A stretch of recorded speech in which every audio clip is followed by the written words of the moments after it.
Hello, and welcome to the third episode of Season 2 of Unlimited Opinions. I'm Adam Bishop. I'm Mark Bishop. And, of course, we are reading Jake Jackson's Myths and Legends. In this section, we're discussing stories of wit and wisdom from sub-Saharan Africa. This is the last section in Africa. Next episode, we'll be covering the beginning of the Celtic myths. So something to look forward to there. What do you think of this? I like these a lot better. Really? Yeah. Than the last two sessions. Interesting. Why is that? I thought they were witty and contained some wisdom. Believe it or not, that's very insightful. By the way, I can hear myself breathing. That's something, but hopefully the audience can't hear me breathing heavily into the microphone. I cannot hear you breathing heavily into the microphone, so I think we should be good. All right, good. Because it's really distracting to me. You ever listen to yourself breathe? No, I have never listened to myself breathe. That's not a pastime of mine. You should do that when you're trying to fall asleep. Okay.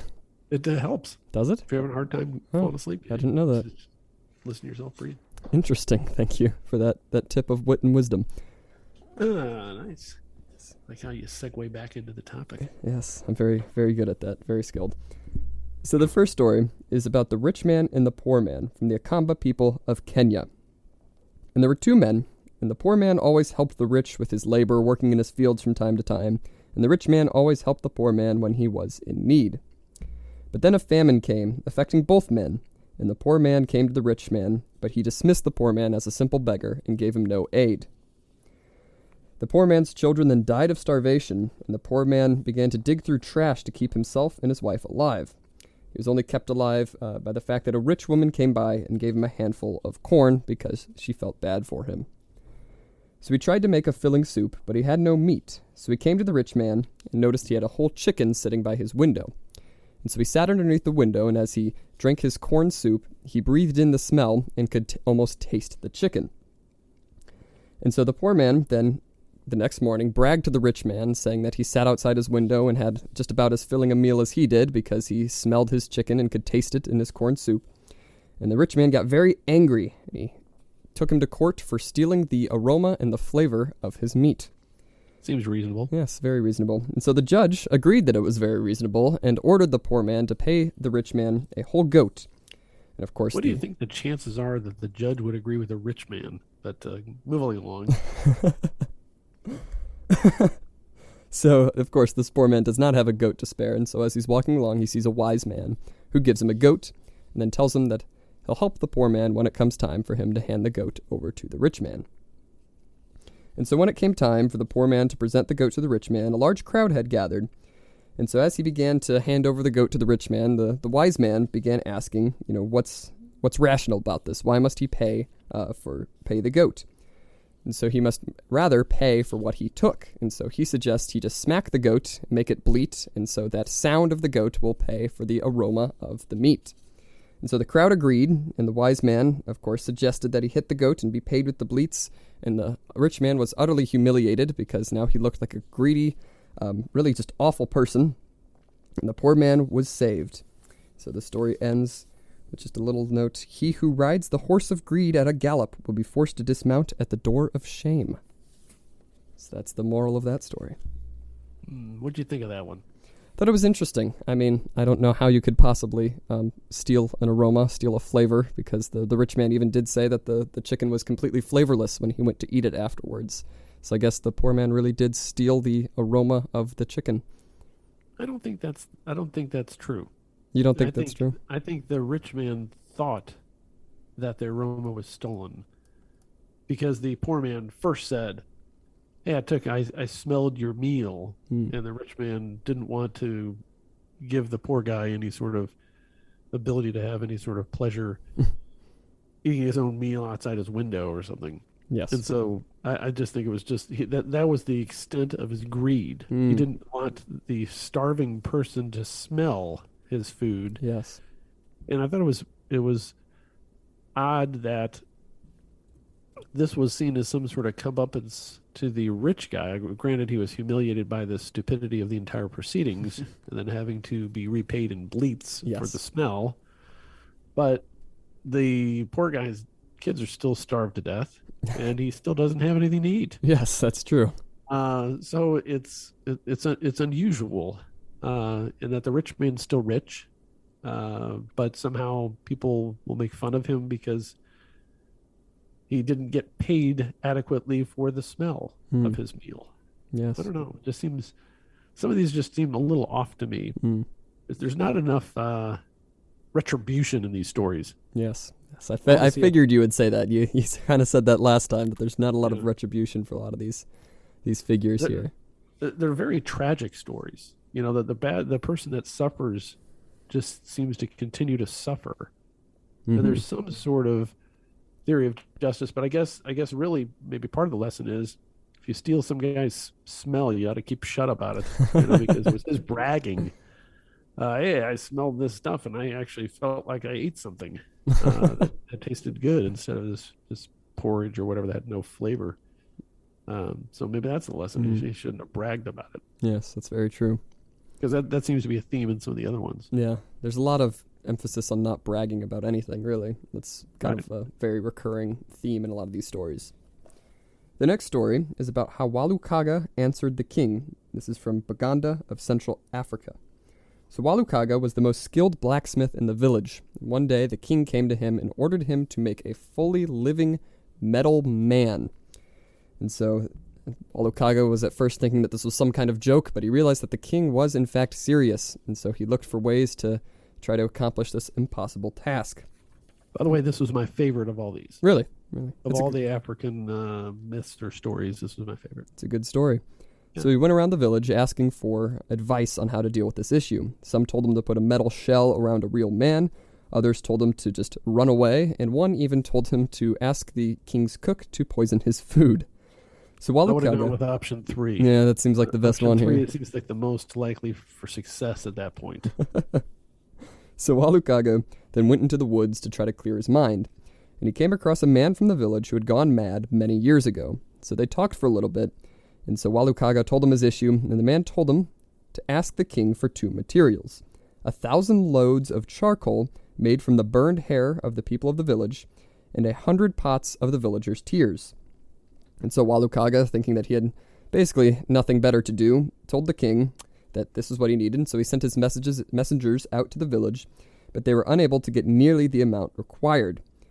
So Walukaga then confessed to the king that he did ask for an impossible task. It would never have been possible to achieve those 1,000 loads of charcoal or those pots of tears. I think you skipped a step. The king tells Walukaga, "Hey, we can't possibly get these ingredients, so I won't.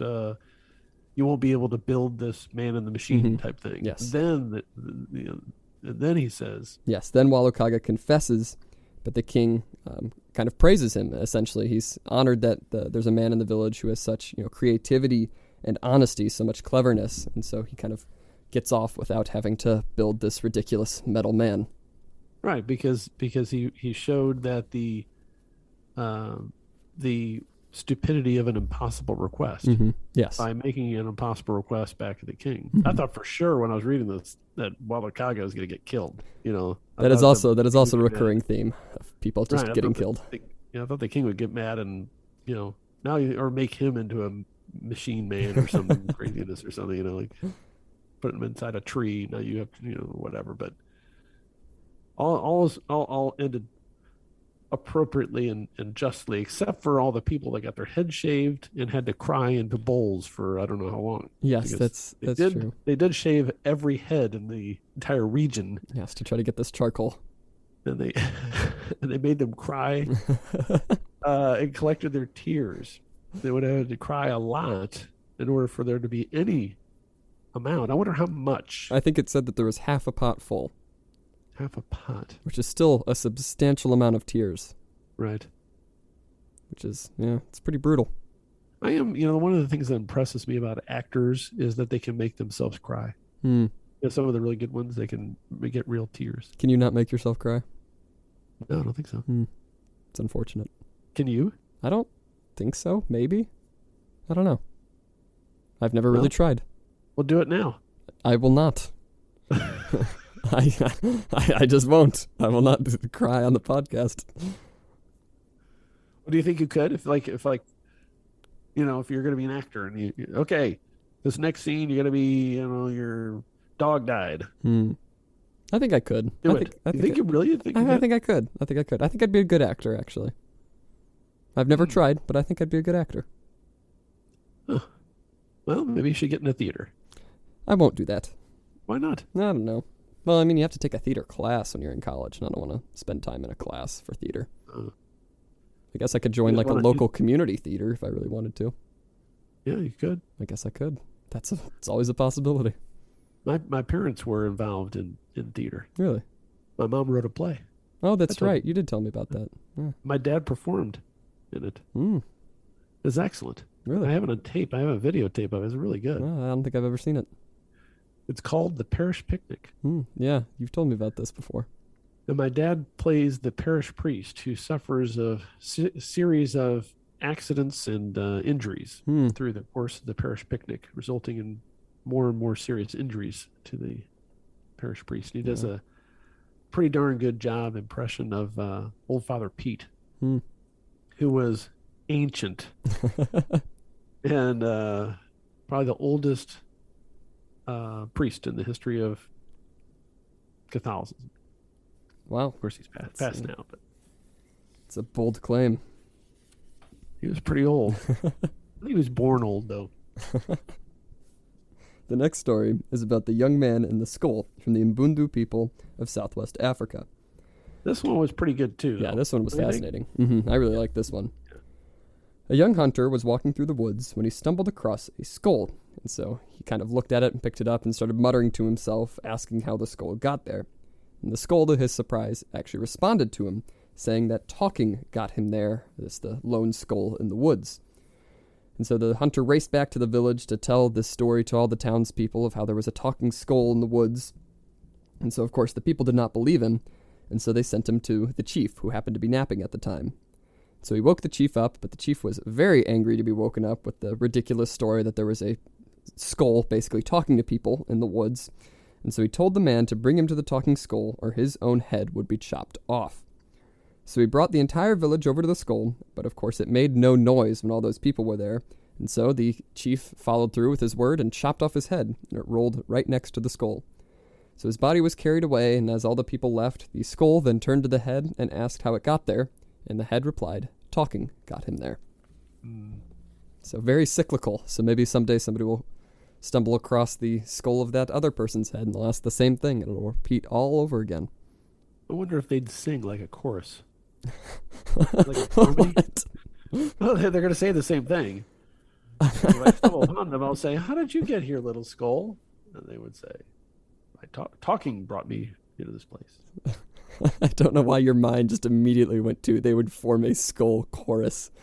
Well, and if there's maybe this happened 4 times, and they could be like a barbershop quartet. Yes, that's, you're exactly right. That is a thing that could happen. I think all my references to the arts and humanities are Looney Tunes cartoons, and I think that's exactly how they would do that one. Probably, yeah. I think a lot of these stories would actually be adapted into decent Looney Tunes cartoons, I think. Yeah, they're darker though. Yes, they are dark, but yeah. But this one seems like what was those books? What are they called? Goosebumps, like those short kind of semi-horror movies, or tragic movies, or where they're kind of vaguely like child friendly. Yeah. Right. Right. Yeah, I agree. This could be a Goosebumps story. Maybe they made one. Maybe they did. The next story is the story of the glutton from the Bantu-speaking people of East Africa. And this stars a man named Sebu Gugugu, which is just the best name I've ever heard. And Sebu Gugugu was a poor man who had a wife and kids. And they only had a white cow and a calf between them to sustain them. And they mostly just drank the cow's milk to live off of. So one day, as he was laying lazily in the sun, he heard a bird chirping, and he believed that it told him to kill the white one and get 100 cows in return. And so, of course, Sebu Gugugu... At this point, his wife is lucky she's an African. What? The bird yes, says kill the white one. Yes, that's... it must be the cow. I did not make that connection, but yes. And so, of course, he goes to his wife and he tells her that, this bird told me to kill our calf. our cow. And of course, the wife protests. That's ridiculous.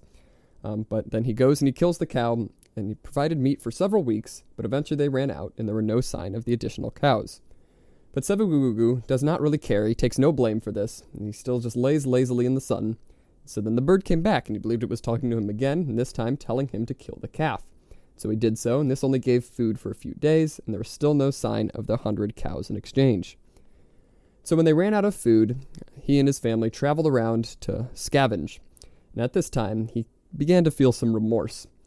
And so the great god Imana, who is the creator god to the Bantu-speaking people of East Africa, came to him and told him, kind of looking on him in pity, that he should go to this crow's herd of cattle nearby, and that he could drink all the milk from the cattle that he wanted, but he must always treat the crow with the utmost respect. And so Sebugugugu did as he said, and for a long time things worked out well, but he began to feel restless and decided to kill the crow to keep the cattle for himself. His wife, of course, protested, but he did not listen to her, so he killed the crow. But as soon as he killed the crow, as he launched a bow and arrow at it, all the cattle began to disappear, causing the family to roam looking for food once more. Imana saw them again, and looking on them in pity, told Sebugugugu to water a vine that was nearby that will give him plenty of produce, so long as he does not prune it. And so he does so, and this vine grows out, and it gives him fruit and gourds of all kinds to feed his family for several weeks. But then he became fidgety again, so he decided to prune the vine to make it more productive, and as he did so, it immediately withered. So Imana came down to him again, this time absolutely furious, and says that he will give him a final chance only for the sake of his poor family. He said there is a large rock nearby that will produce food from its cracks. And so for several months, Sebugugugu survived, and his family survived, living off this rock that would produce corn and meat and all sorts of things. But then one day, Sebugugugu's wife became sick, and Sebugugugu became angry that he now had to take responsibility for caring for the entire family. Yeah, because the theme and through the whole thing is that the wife's doing all the work and he's just laying about. Yes, essentially. And so he decides to widen the cracks in the rock with wooden poles. And so as he does so, he sticks his head into the rock to kind of examine the cracks that he's made. But he was completely sucked into the rock, and the rock sealed over with not a single crack, and he was never seen again. And his wife, this is pretty funny, remarried very quickly, and the family then lived a modest and respectable life for the end of their days. Didn't she? Doesn't the story say that she told this story to the kids too? Yes. Yeah. So if her kids ever asked about their father, she told them the story of the greedy man who was sucked into the rock. It seems like the story a lot of ex-wives would like to tell. Yeah, my previous husband was sucked into a rock and was never seen again. See that giant boulder over there? That's him. He's there somewhere.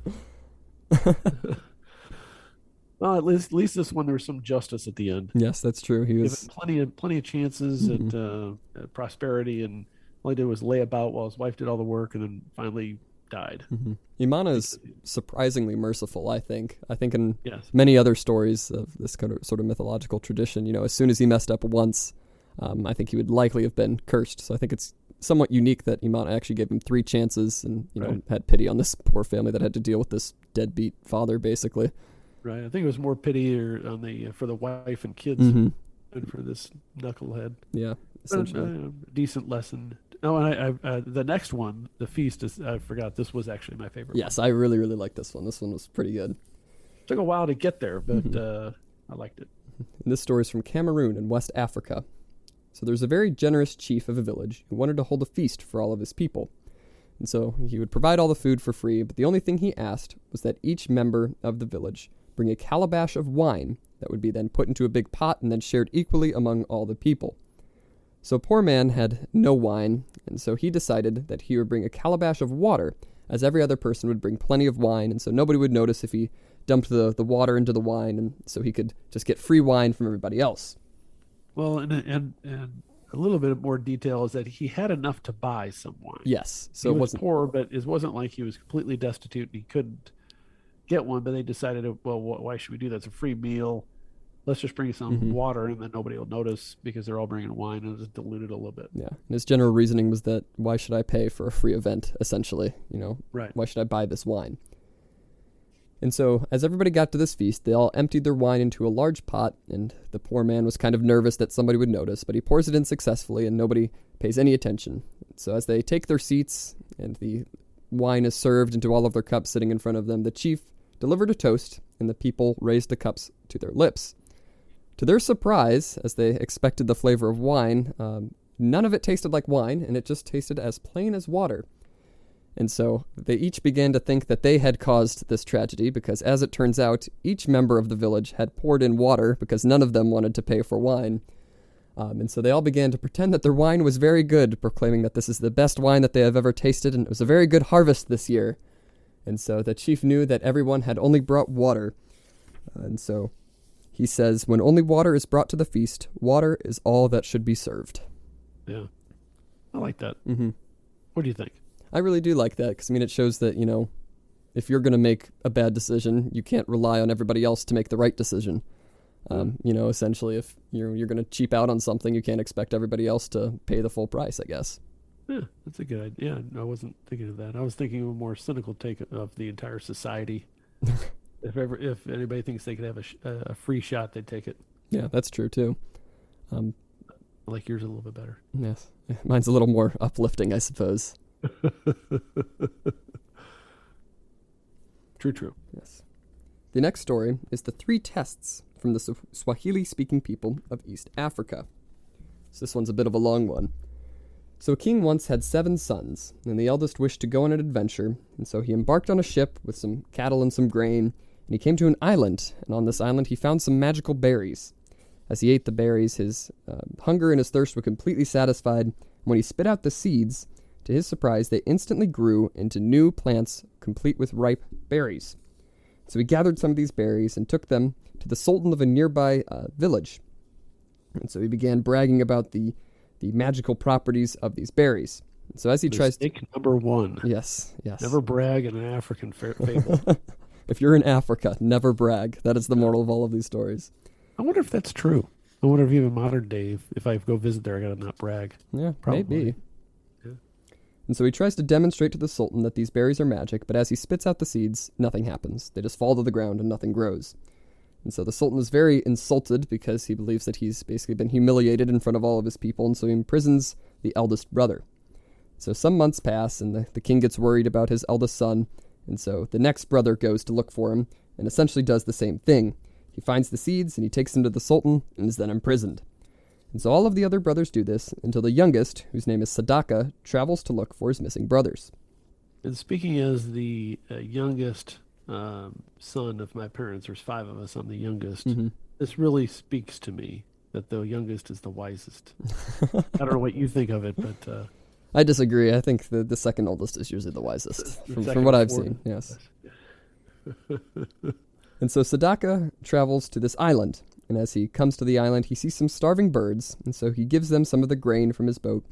And so in return, they give him an incense stick and tell him that if he ever burns it, they will come to his aid in any way that they can. So he travels along this island, and then he sees some starving flies, and so he cuts up some of his meat and gives it to them. And of course, they give him an incense stick as well. That was the most disturbing part of the story, is that he fed flies. Yeah, that was strange. I don't know what compelled him to chop up his meat and give it to flies, but it worked out for him. I hate flies. So then he came across a family of jinns, and he cooked some rice for them, and they also gave him an incense stick in return for his troubles. And I'm guessing they're like termites or something? No, jinns are like, at least they actually exist in Islam. They're essentially a lower form of being than like angels or demons. It's also where we get, I think, like pre-Islam, they had some sort of impact to like the Arabian world. It's also where we get genie. So they're kind of spiritual things, yeah. Sometimes they're like fire. I should have looked that up. Yeah, sometimes they're like fire spirits, but usually there's just some sort of almost ethereal being. Huh. That makes more sense. Yes. And so Sadaka, then traveling this island, finds the magic berries, and he takes them to the jinns. They tell him some very important information, that the berries themselves aren't just magic, but they also need magic soil to grow. And so he gathered these berries in barrels of soil. And so he then comes to the Sultan nearby, proclaiming the magic berries, and of course the Sultan laughs at him, because this is now the 7th time he has heard this story. And so Sadaka asked just to give him 24 hours to demonstrate, and he'll show him in the morning. So in the night, when everybody's sleeping, he spreads a layer of the magic soil on the ground, And so the next morning, when the Sultan asks him to demonstrate, he spits the seeds into this magic soil. And of course, they immediately grow, providing the whole kingdom with magic trees all over the place. So the Sultan then was very proud of this thing that Sadaka had done and took him under his wing. And so Sadaka arranged to have his brothers released. Then after some time of staying with the Sultan, Sadaka then fell in love with the Sultan's daughter. And the Sultan asked for several impossible tasks in exchange for his daughter's hand in marriage. So first, he told him to separate these giant sacks of mixed grain by morning into their individual bags. And so, realizing that this was impossible, halfway through the night, Sadaka burned the first incense stick, and the birds came and helped them separate all of the grain by the morning. And so the Sultan was amazed by this and then gave him another task to cut through a tree in a single stroke of his sword. And so in the night, Sadaka burned the third incense stick, and the jinn sent an army of ants to hollow out the tree, letting him cut through in a single stroke the next morning. So the Sultan gives him a third and final task. He says that he will line up all of the women in the village and give them an identical veil, and Sadaka must pick out his daughter from all of the women in the kingdom. And so he burns the second stick, and a fly came and said that he would land on the shoulder of the daughter because he could see under the veil as he flew around. And so, of course, the fly lands on the shoulder of the Sultan's daughter, and he picks correctly. So the Sultan is, of course, amazed that he has accomplished these three tasks, and agrees to have his daughter married to Sadaka, and they live happily ever after. So what do you think the moral of this story is? Well, you should help out people in need. You Yes. never know. They can help you out later, I would think. Feed your meat to the flies. Ugh. I think I will be struck down. I will not be generous to flies. Why don't you like flies? They're a pest. Yes. Is there anything good about a fly? I guess they eat rotting things. I guess so. Yeah. I don't know. I don't like them. Yeah, I don't like flies either. They're fine if they're outside, not inside.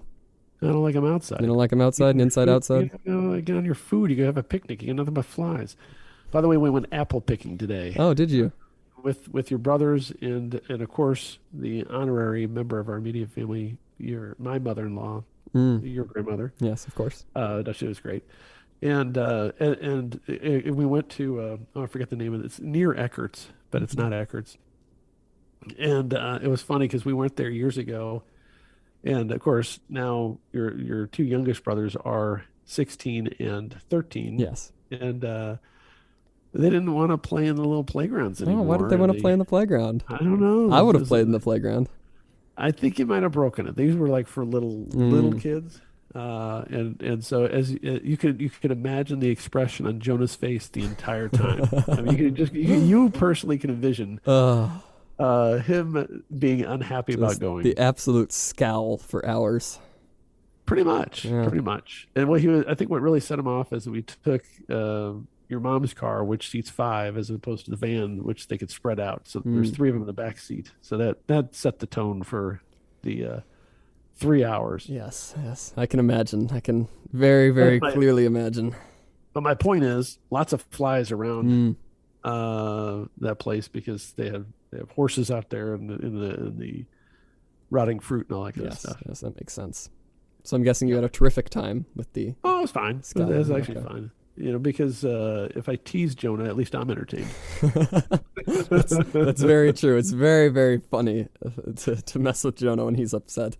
Yeah. He wasn't really as bad as he has been before, but he was clearly not happy to be there, and he clearly wanted you to know he was not happy. Yes. But he wasn't like, a jerk about it. It was just, I'm not having fun, so I'm going to let you know I'm not having fun.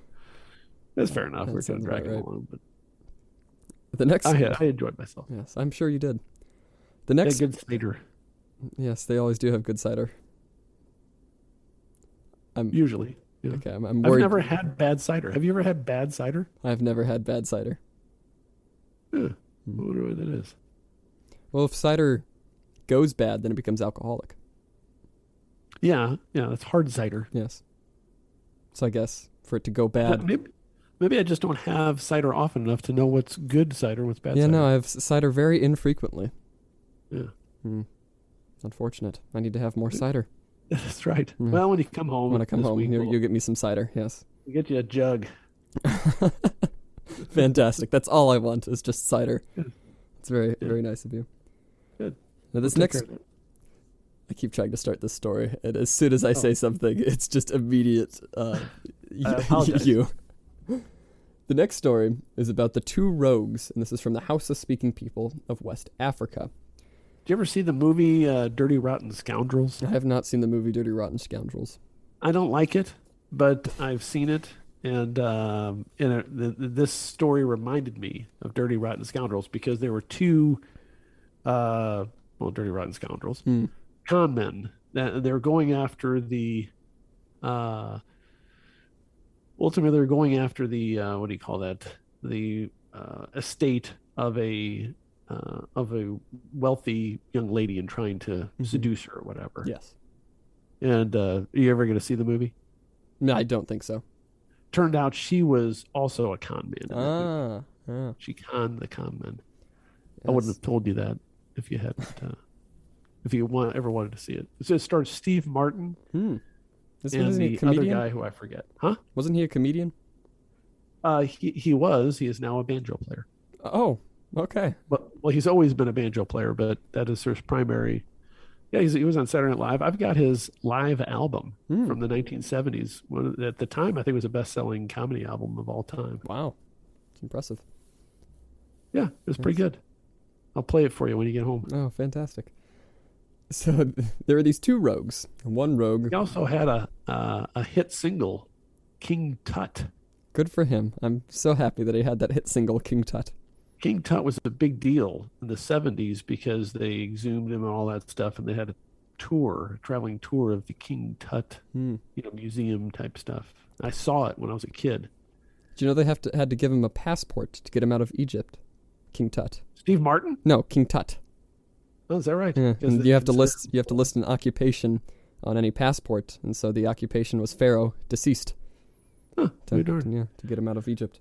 The only thing I remember about going to the museum and seeing the King Tut exhibit was the interminable wait to get inside. Yes. I was a small child. All I know, I was so small. I was still in Chicago. I think I was probably 5. Might even be my oldest memory. Wow. Of just waiting outside the Chicago Museum to get into King Tut. That sounds like an amazing experience. It was horrible. It was really bad. Yes. Anyway, I'm going to now tell the story, hopefully. Yes. So there are these two rogues, and they're essentially con men. And one rogue lived in Kano, and the other lived in Katsani. And so their schemes were widely known, and they spread to the other towns. And so they both knew of each other and considered each other rivals without ever having met each other. And so Kano was low on money one day. And of course, these two rogues are only ever referred to by the city that they lived in from here on out. So these aren't their actual names, but it's just referred to as the city. So Kano was low on money. And so he decided that he would strip a piece of pliable bark from a tree, and so he dipped it in blue ink in glaze, making it look like rich cloth, deciding that he would sell this to somebody for a lot of money. And so Katsina, had only a few valuable cowrie shells left in his collection of things that he owned, and so he filled a goat skin with stones, and he laid the shells on top to make it look like it was full of these valuable shells. And so these two rogues decided to travel into town. They happened across each other as they were traveling in. And so they decided, talking to each other, that they would trade their items for the other, each believing that they had swindled the other man. And so as they walked away, they realized that they had basically bought nothing and traded nothing. So they agreed to work together, realizing their potential for more major cons. And so they first pretended to be blind and were welcomed into a camp out of pity. And so while these people camping were asleep, they went around and snuck around and stole other riches and threw them into a well. Dry well. A dry well, yes. And so to avoid suspicion, they also threw some of their own belongings in. So when everybody... That's really clever. Mm-hmm. If you ever steal from somebody, that's the way to do it. Yes, you have to steal some of your own stuff too. And so the next morning, everybody began complaining of the riches that they had lost, and these two, pretending to be blind, complained that their measly belongings of water bottles and walking sticks were gone. And so all these other people were really fed up with them complaining that they had basically lost nothing. And so they kicked him out, but they didn't suspect that they had stolen anything. And so the two then argued about who would go down into the well to retrieve the items and tie them to a rope to have them hauled up by the other person. And so finally Katsina agreed to go down. And so Kano at the top, as they're hauling up all these things, began stacking boulders by the well, intending to crush Katsina while he was down there. But Katsina knew what he was doing, and so as he hauled up the last of the things, he bundled himself in hay, and so disguised himself as an object. And so as he's pulled up out of this well and brought to the other items, Kano began pushing the boulders into the well, and Katsina crawled out of his hiding spot and took the goods into the forest with him. So Kano, returning to all the goods, thought that someone must have a pack horse to take all of the goods very far, and so Katsina, realizing that he would come to this conclusion, began braying like a donkey to get Kano to come over and find the donkey. And so as he approached his hiding spot in the woods, Katsina came out and tackled Kano and pinned him to the ground. So realizing that they had both then again swindled each other, they smiled and began to go back to their homes, agreeing to finally split everything equally when they came to Kano's house. Katsina then wanted to visit his family, and he finally trusted Kano, and so he left his share with him as he left for several months. But when Katsina returned, Kano had his family bury him alive with all the treasure and tell Katsina that he had died. So Katsina then returned in the night, growling and digging like a hyena trying to find a corpse, and Kano called out for his family to come save him. So Katsina dug all the way to Kano, and the two laughed, realizing that they had swindled each other once again, and they both realized that they had met their match. And the story ends as the two sang, "Katsina, you are a scoundrel," he said as he tittered away to himself. "Yes, and you are another," Katsina replied, smiling from ear to ear. So what's the moral? What's the moral there? Well, beware who you partner with. Yes. But I was okay with a lot of it until like you got to the well and the guy's like throwing boulders down on somebody who he thought was down there. So that's not just a swindle, that's a murder. Yeah, that's a little excessive. That I thought was a step beyond swindling.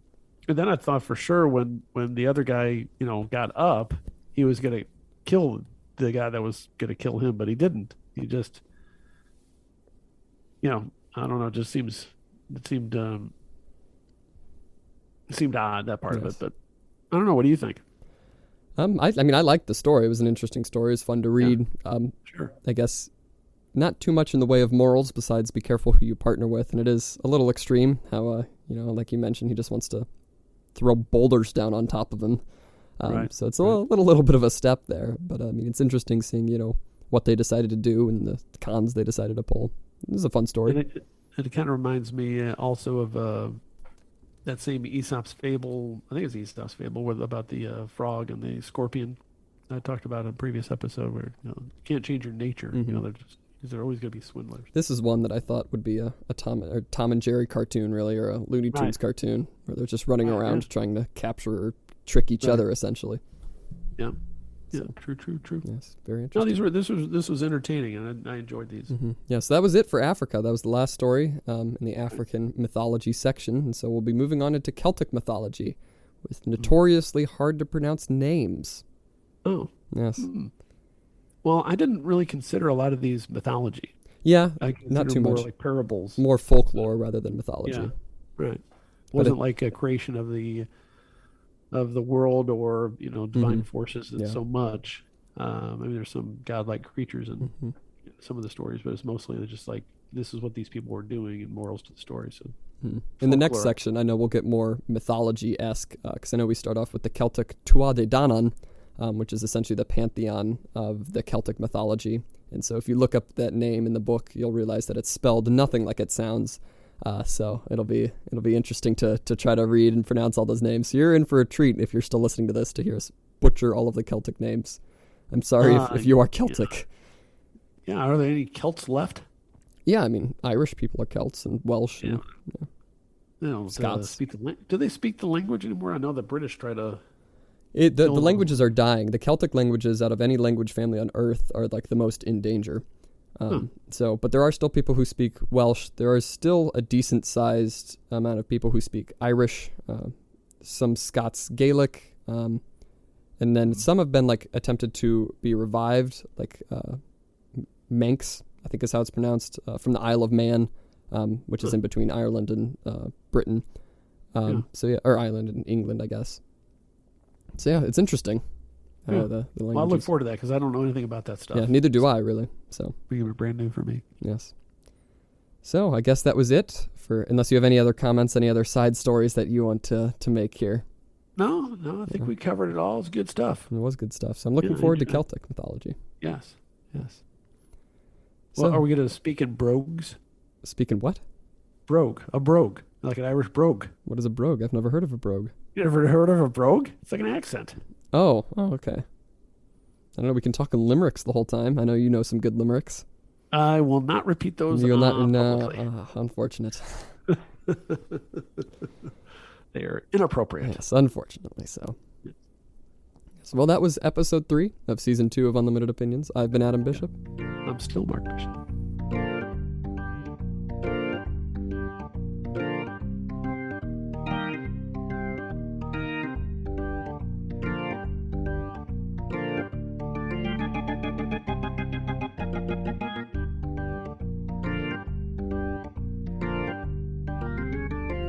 Yeah, so Tua de Danann.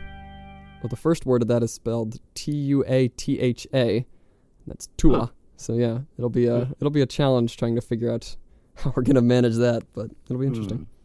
I guess we could Google it. Yes, Should have phonetic spellings and all that. yes, it should. I'm learning IPA actually, International Phonetic Alphabet. So Oh, that's going to be very practical. yes, it's very useful. Everybody talks in IPA. Well, are you talking about like when you look in a dictionary and it has the phonetic spelling for Mhm. things? Yeah. Oh, yeah. It's Okay. like all the different symbols and what they mean, that sort of thing. Right. Is it you doing that for class or just Mhm. for the heck Yeah, of it? yeah. No, not just for the heck of it. Although that is something I would absolutely do just for the heck of it. Yeah. I'm surprised. I surprised myself. I'm surprised I didn't already do that several years ago. Yes, I'm That's right very up my alley. disappointed. Yes, I bet you are. You're growing up wishing you had a son who would learn the International Phonetic Alphabet. Yes. Well, you take what God gives you. Very true. Because what else are you going to do? That's true. I guess you could mess up and ask God again, and he'll give you 2 more chances. Oh, like your family, yeah. If you have an African God. Yes, I guess so.